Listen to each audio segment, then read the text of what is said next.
Pormal nang gibuksan ang mas gipanindot nga GMA General Santos Station.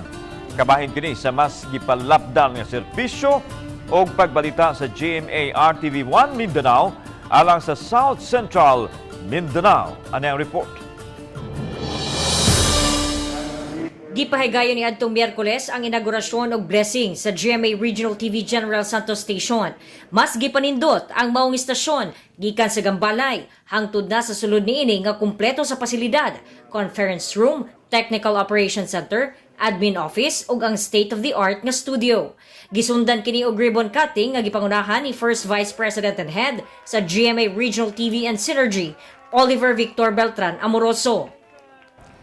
Sa pag-launch ni ining bagong istasyon sa GMA dinhi sa General Santos City, nagpadayag lamang kini sa pagpaduol ug pagpalapad sa serbisyo sa inyong kapusong istasyon, ilabi na dinhi sa Mindanao.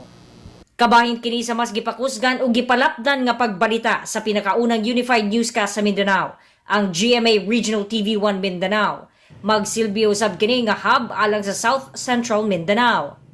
With the opening of South Central Mindanao Station here in General Santos, we are bringing more of the Serbisyo Totoo to our viewers, and we will have activities, RTV initiated community activities in the area, and what the audience can look forward to is we are strengthening one Mindanao, especially in this part of Mindanao.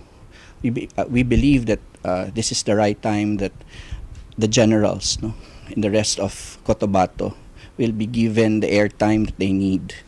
Ang maong okasyon gitambungan usab sa mga personalidad sa GMA News and Public Affairs, Entertainment Group ug opisyales sa GMA Regional TV and Synergy. Lakip kini sa 11 ka mga estasyon sa GMA Regional TV sa tibuok nasod. Kauban ni Mel Colmenares, ako si Jandy Esteban. Balitang Bisdak.